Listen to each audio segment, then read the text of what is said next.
is in the air for you and me.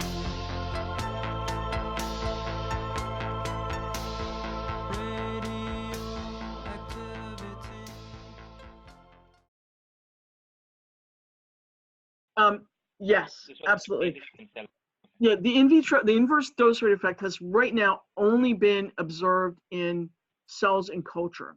The increased dose rate sensitivity of testis and fetus is not really an inverse dose rate effect. It's actually probably much more because of the population rate of cells in the testis and because of that issue of hitting different stages of gestation in fetus. Did that answer your question? Yep, thank you. Anything else before I go on? Okay, well, with this topic, we are going to put in the fourth R of radiobiology, which is going to be reoxygenation. And we've already heard a little bit about oxygen effects, but let's pick it up. So someplace in, medical school, you learned about how important oxygen is and how if you deprive cells of oxygen, you're going to have cell injury. And if you have too much oxygen, you get these activated oxygen species, hydroxyl radicals, etc., which cause cell injury. And particularly from radiation, the most important radical that's produced is the hydroxyl radical. And so therefore, this led radiation biologists to define the oxygen effect as just the fact that oxygen modifies the biologic consequences of ionizing radiation exposure. And because of that, they defined the OER, the oxygen enhancement ratio. You need to know that term. It is the ratio of the hypoxic doses needed to cause a biologic effect compared to the aerated doses. So it's hypoxic to aerated, and because it always takes a greater dose in hypoxic conditions, or at very least equal doses under hypoxic and aerated conditions, the OER is never less than 1. There will be an exception to that later with hypoxic radiosensitizers, but they don't actually use it. And there's a board's question that asks whether an OER can be less than 1, and the answer is no. There's never a case when oxic cells are more sensitive than hypoxic cells, unless we make them that way. Okay. The usual OER is around 2.5 to 3. In rapidly dividing cells, it is closer to 2. There is that variance in the cell cycle, which I just mentioned to you before. G1 cells can sometimes be less than 2.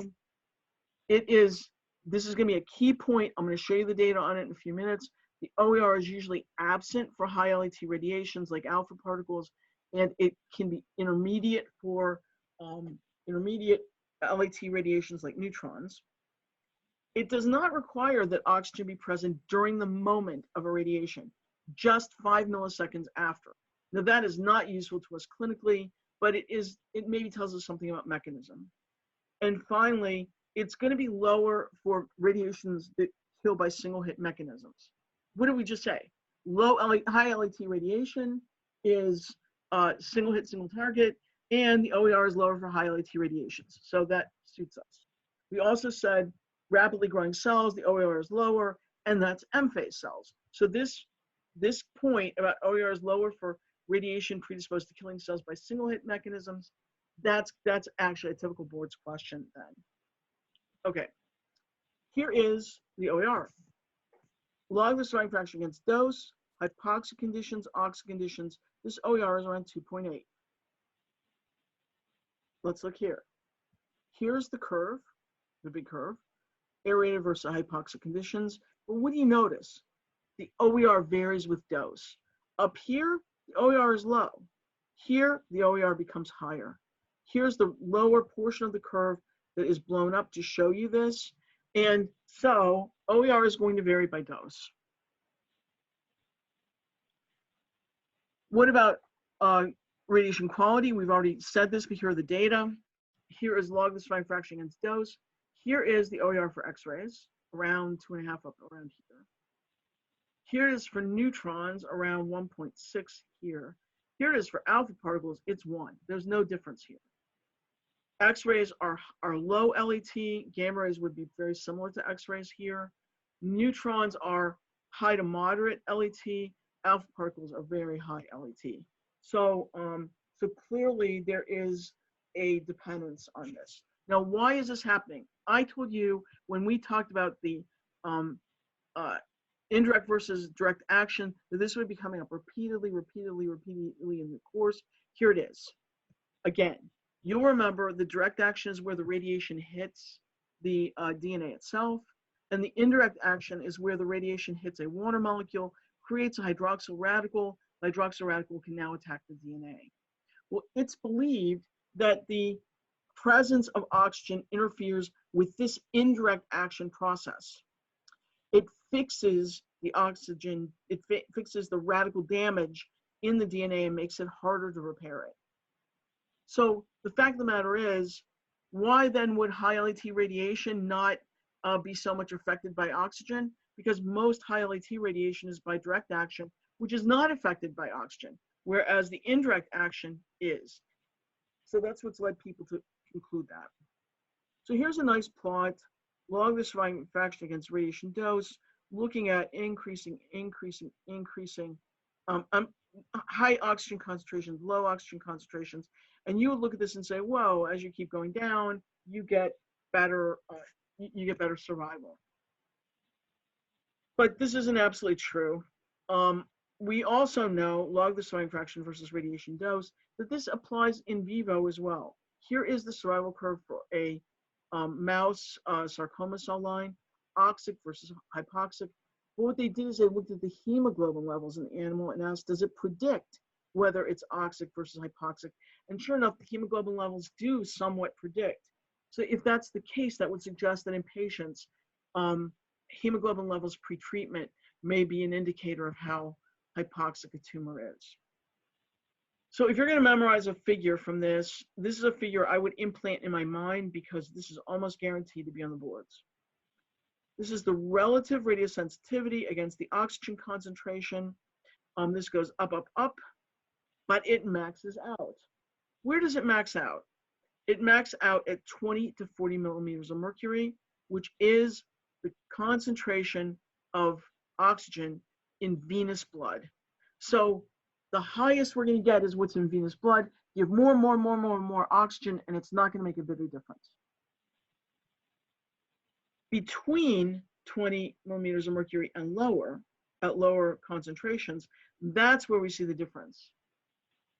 I would remember this number, 3 millimeters of mercury or 0.5% oxygen. 3 millimeters of mercury is also 3 torr. This is the point where we're getting maximum radiosensitization, where we're having the greatest increase in sensitization as the cells are moving up. So it's the most dramatic increases observed at this value. And so it's clear, what is a millimeter of mercury? It's the same thing as a torr. And they can ask the question as millimeters of mercury or as torr on your boards. They will not ask it in pascals. Pascals are the standard international unit, so you would think they would, but they don't. Clinically, we use torr or millimeters of mercury. So I would remember that. I've never seen them ask for Pascal. So that said, how is hypoxia relevant to us? It's relevant to us because tumors have hypoxia. And so therefore, the amount of hypoxia that a tumor has is going to limit its treatment. Here is a tumor cord, and here are the outer cells that are actively dividing, very proliferative. Here are the inner cells that are dead. So a friend of mine, Sid Evans, did this, and you'll see this again later in this course. But what she did is she looked at a single tumor cord. She said, look, here's the necrotic center, appears under histology to be dead. Here are the nice active dividing tumor cells. Where are the hypoxic cells? She stained with a nitroimidazole, which we're going to learn later, binds to hypoxic cells. It's a fluorescent label in this example. And the hypoxic cells are rimming between the necrotic center and the aerobic cells. So what is, so go to irradiate this tumor cord, and what's going to die? These nice, happy tumor cells out here, they're going to die. The necrotic center, nobody cares about because they're already dead. These cells, hypoxic cells, they are going to be radioresistant, and they're going to be hard for us to treat. So what's a tumor cord? It is the cylindrical structures that form around blood vessels. They're if they're avascular, if there are no blood vessels, they can grow up to about 100 microns. Once they reach 100 microns, if they don't get a vasculature, they are not going to grow any further.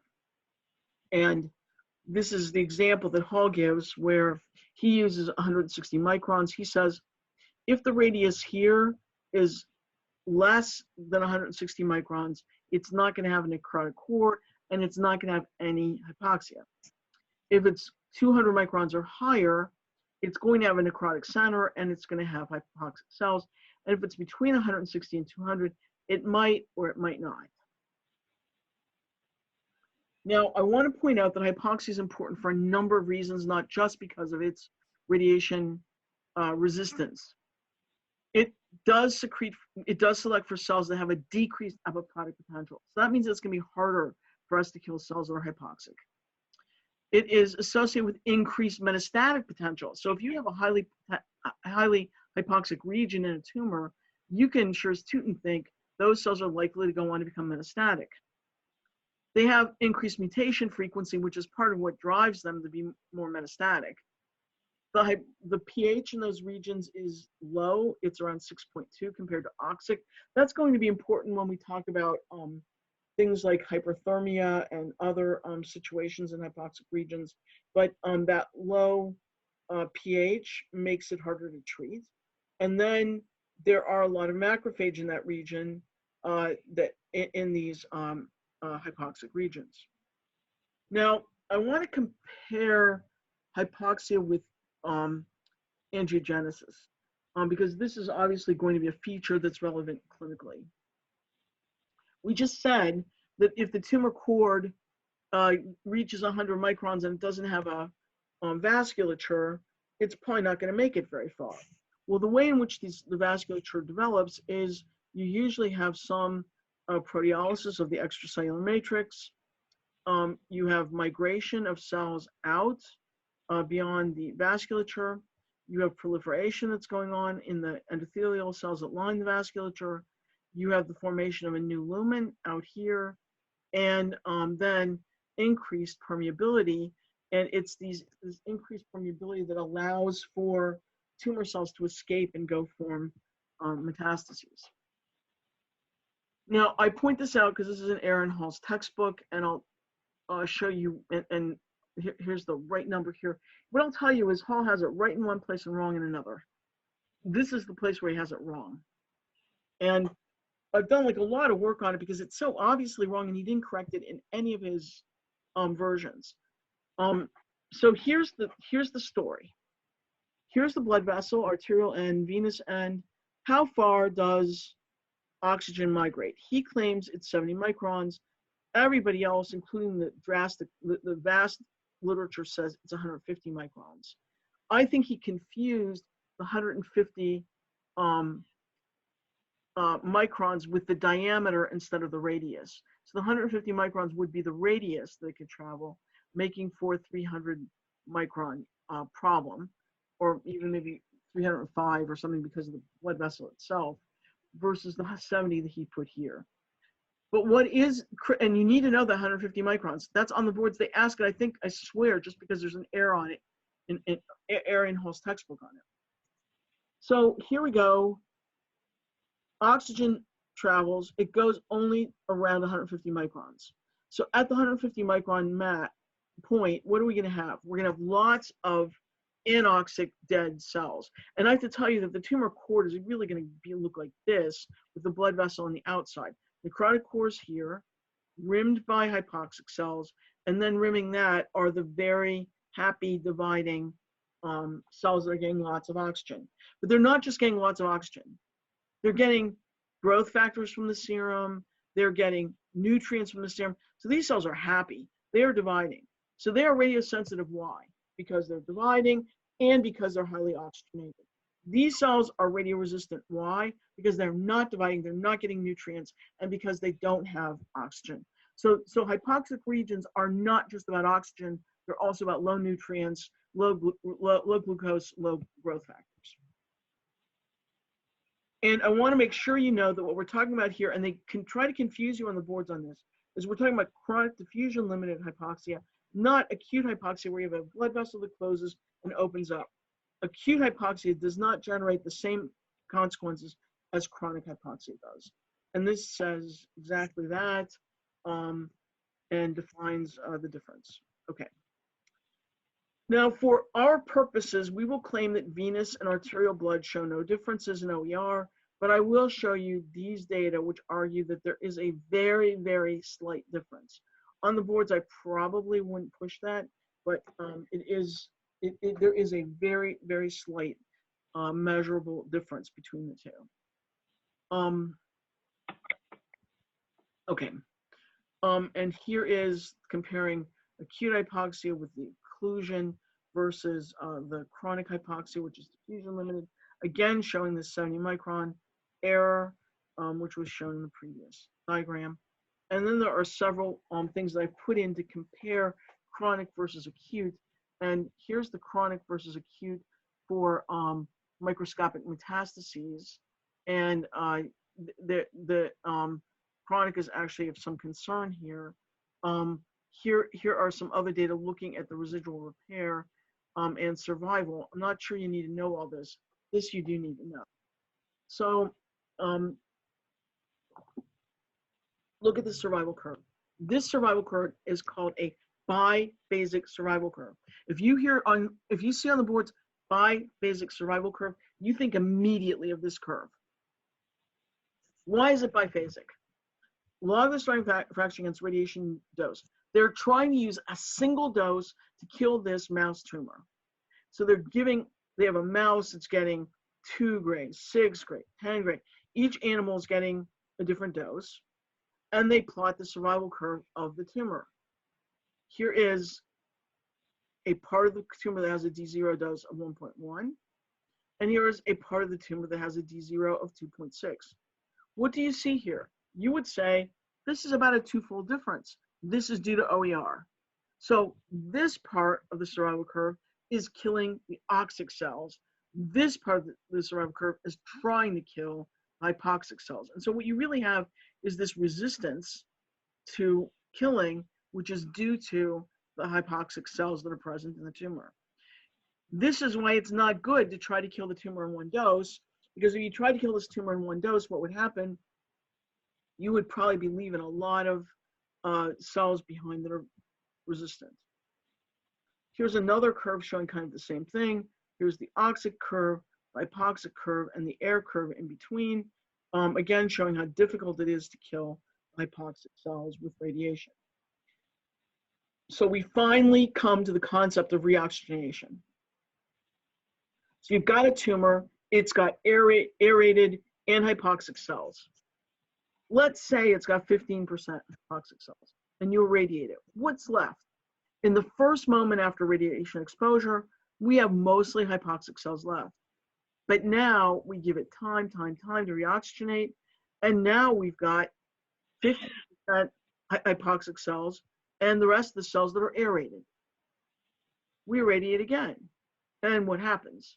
Again, we have hypoxic cells, they reoxygenate, we're left with 15% as being hypoxic, and the rest is aerated, and we go through this each time. So each fractionation is helping us to get rid of the oxic cells, allow the tumor to reoxygenate, and now get rid of the oxic cells. Allow the cells to reoxygenate, get rid of the oxic cells.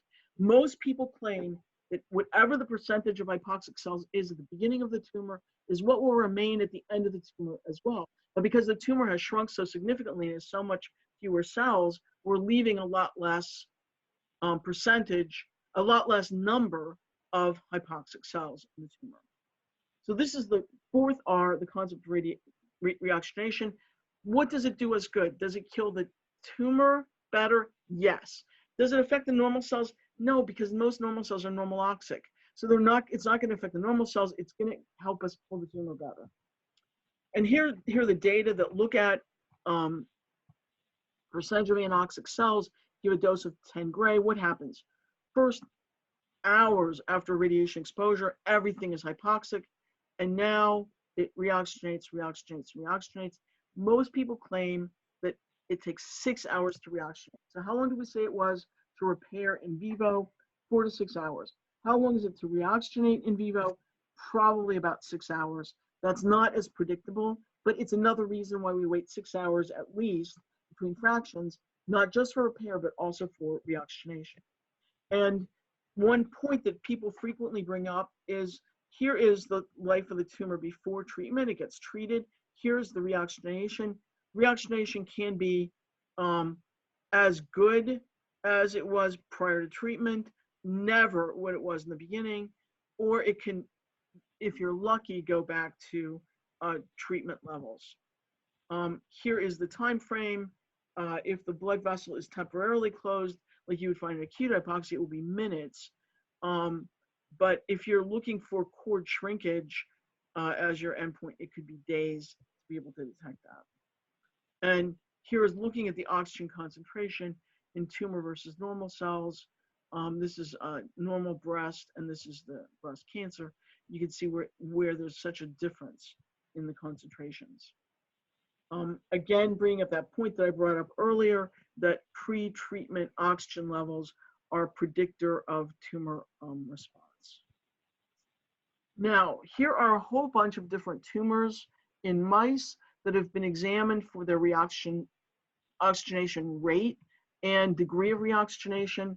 And what do you see? It's all over the map, right? Some tumors are responding, are reoxygenating very well and very rapidly. Some are reoxygenating rapidly but not completely, and some are barely reoxygenating at all. And this is not predictable. This is not predictable.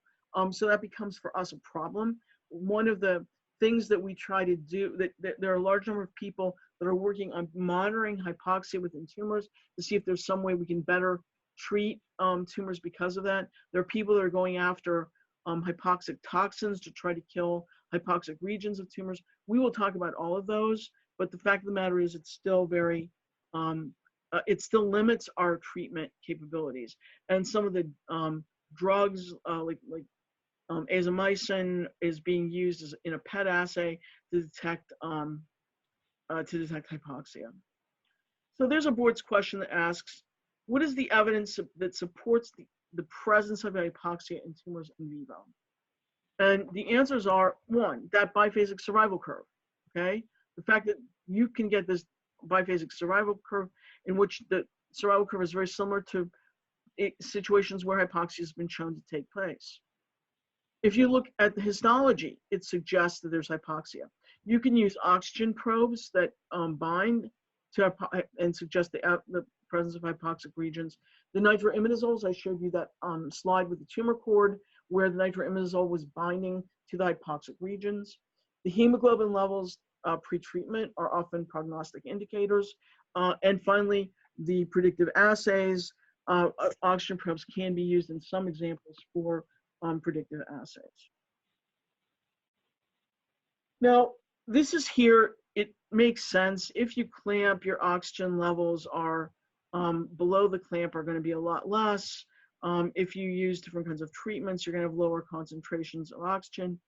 But the main reason I have this here is because there's a board's question in the pool of questions that asks about carbogen. And what you need to know is that carbogen is 95% oxygen, 5% CO2. So it has less oxygen than pure oxygen does. I'm sorry, has less oxygen than pure oxygen does. So let's talk about some general aspects of hypoxia and angiogenesis, and we'll get into regulation of hypoxia within the body. So we already said hypoxia is not just about low oxygen. It's about low growth factors, low pH, and low glucose.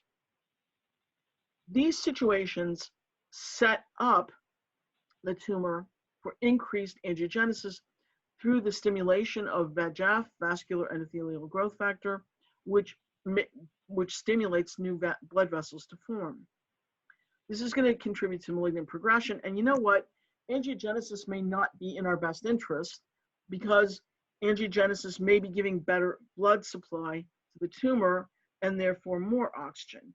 Now, that said, there's a time frame during which the oxygen, the blood vessels that are produced are weak and are probably more susceptible to radiation injury.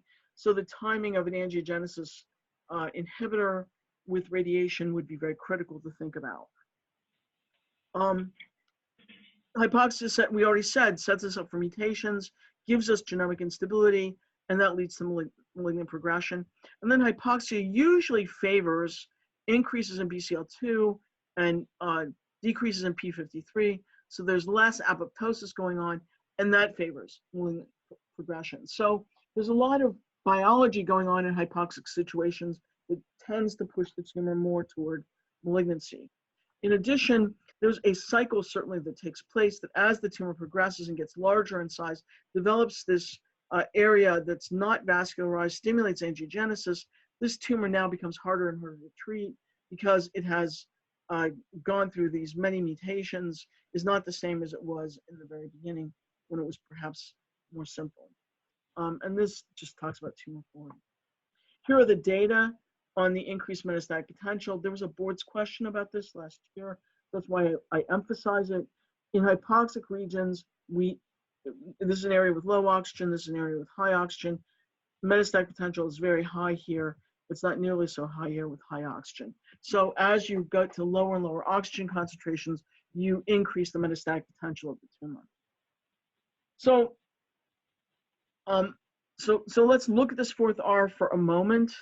Hypoxia is going to make tumors become more radioresistant to X-rays and gamma rays, and also probably to chemotherapeutic drugs. I didn't emphasize this, but if you think about this distance that the oxygen is going to travel, it's not just oxygen that's going to travel that distance. The chemotherapy, which is in the vasculature, is also going to have a restriction on how far it can travel. So hypoxic regions are often the same distance that chemo drugs can be able to go. Usually, if a tumor does not reoxygenate well, it doesn't respond to radiotherapy. So if you don't have a very responsive tumor, you might want to be thinking about what its oxygen supply looks like. And then the optimal fractionation regimen often depends upon the reoxygen rate of the tumor. And here are just data, looking at local regional control. These are old data from Overgard, one of the first studies that was done with a large scale number of patients for squamous cell carcinoma, comparing males and females. Hemoglobin concentration correlated really well with local regional control. And these data say pretty much the same thing by Nordsmark this time. I think this is the Danish study. Okay, so I put some images in that I got from a friend of mine. He works in hypoxia. He's the one that gives me the advice about the 150 microns every time I get nervous about it. And here is an image that I hope helps make sense. I do not want you to think that like, oh, there's this tumor and it's got this core of it that's all dead cells, and then there's this hypoxia. That's not how it is. In this particular situation, hypoxia is staying green. Hypoxic regions are staying green. They're staying with pimenidazole, which is with a fluorescent pimenidazole, which binds to hypoxic regions. The blood vessels are red and the cell nuclei are blue, and they seem to correlate. So what you should notice is that where the blood vessels are, hypoxia is about 150 microns away. But the hypoxic regions are throughout this tumor. They're not in one place. They're not in a center. They're spread throughout the tumor. This shows you a highlight where there's a hypoxic marker here that they've looked at in this particular region. And the hypoxic marker is in green. The second hypoxic marker is in red. So you can see this overlap really well where they're looking at two markers for hypoxia and showing that they really overlap each other very well.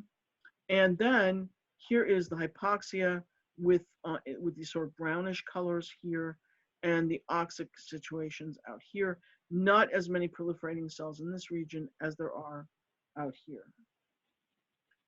This is a diagram that came from Hall's textbook, or no, sorry, image that came from Hall's textbook, where again, a patient that has pimenidazole, which is the green here, which is the hypoxic regions of the tumor.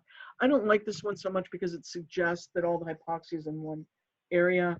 And then a number of studies done by Mike, that were pulled together by Mike Joyner's group in his paper, looking at various different kinds of treatments, studies that have been able to look at survival as endpoints, different tumor sites, hypoxic fractions, and then from Mike's textbook, the hypoxic regions, which in this example are that they're using. They're using GLUT3, which is a marker for glucose receptor, and I mentioned to you that hypoxia is associated with low glucose, and that's what this is showing as well. Okay, so I've only seen two growth factors associated with angiogenesis on the boards. One is VEGF, one is platelet-derived growth factor. PDGF recruits smooth muscle cells. Endostatin is a target here. VEGF family has also some targets that are frequently used.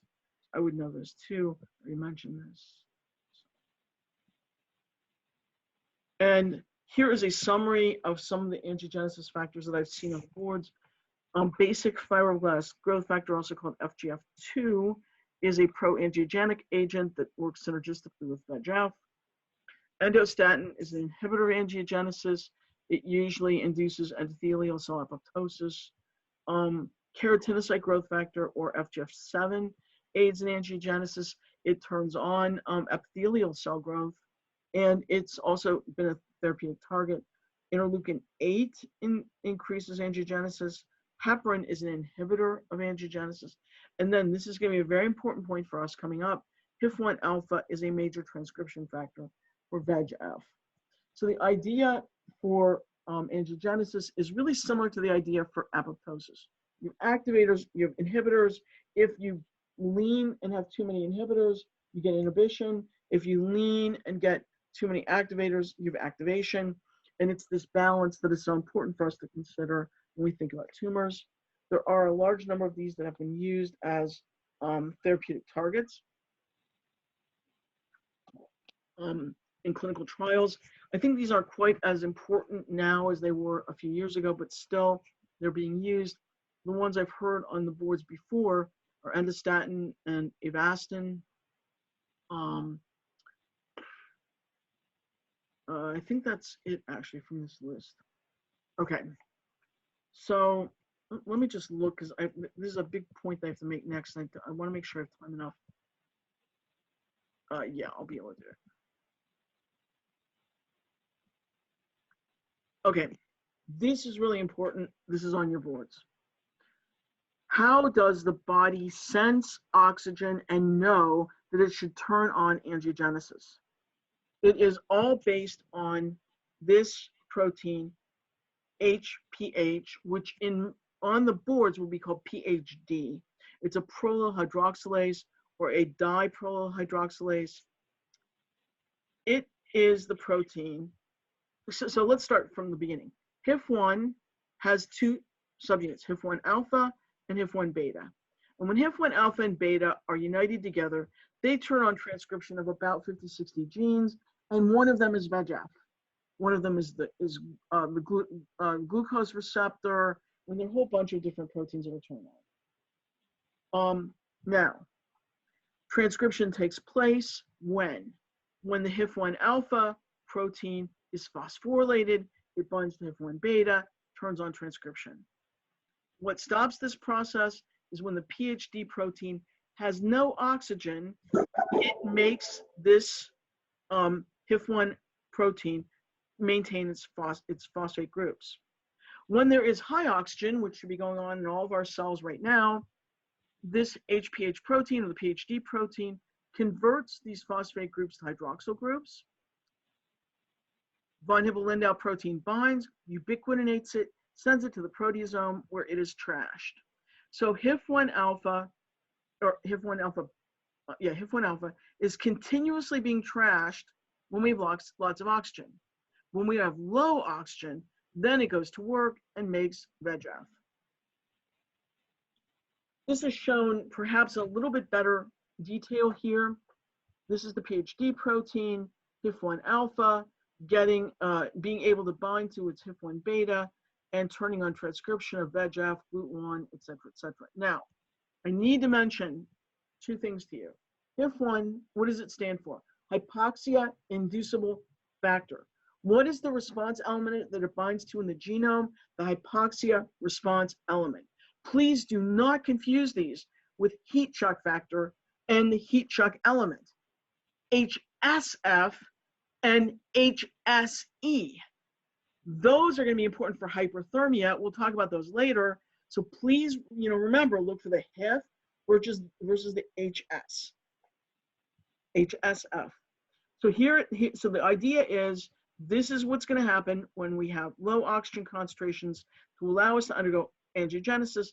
This gets inhibited and degraded when we have high oxygen concentrations.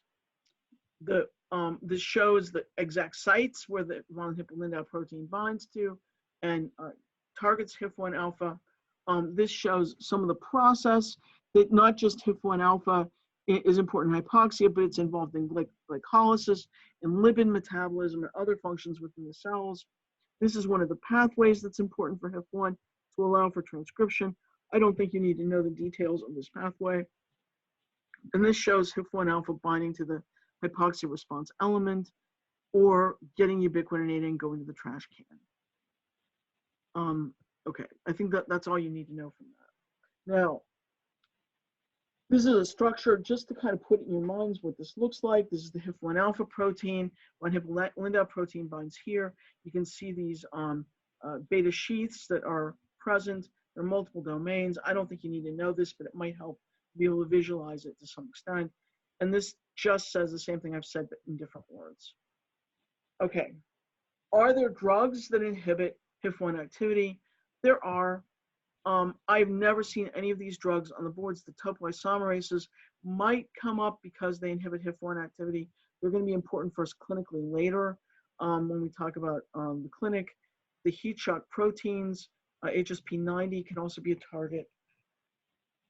We don't need to talk about the inhibitors, but what we can say is that if we looked at mechanisms of clonogenic tumor survival, when we reach a certain point of hypoxia, we get much better survival of the tumors.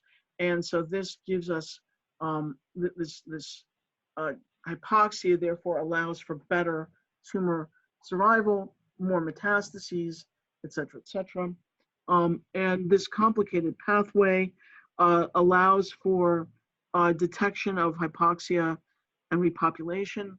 And as I've said, there were 4 R's of radiobiology. We've learned the 4 R's. I'm going to bring up a 5th R right this minute, which is very controversial. Not everybody agrees with it, but Mike Joyner says the 5th R is intrinsic radiosensitivity. What does that mean? That you will remember we said last lecture, maybe the one before, that if you have RAS mutations or RAF mutations, the tumor tends to be intrinsically radio resistant. So if the tumor is intrinsically radio resistant, it's going to be hard to treat. If it's going to be intrinsically radiosensitive, it's going to be easier to treat. So Steele proposed this, Mike Joyner picked it up, and they're arguing that the intrinsic radiosensitivity and intrinsic radioresistance are a determinant of clinical response to therapy. I believe that that's true. I just don't believe that it impacts fractionation all that much. So I'm not convinced that the 5th R should be added in as an R of radiobiology. But many people do. I'm putting it out there. It's not on the boards. Here's the summary of hypoxia.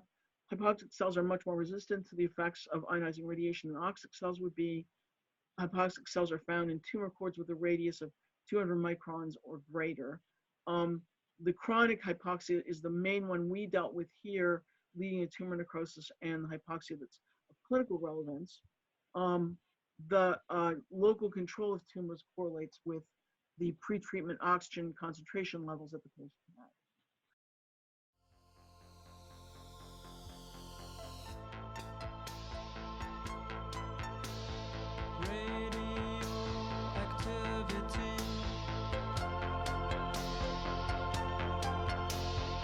in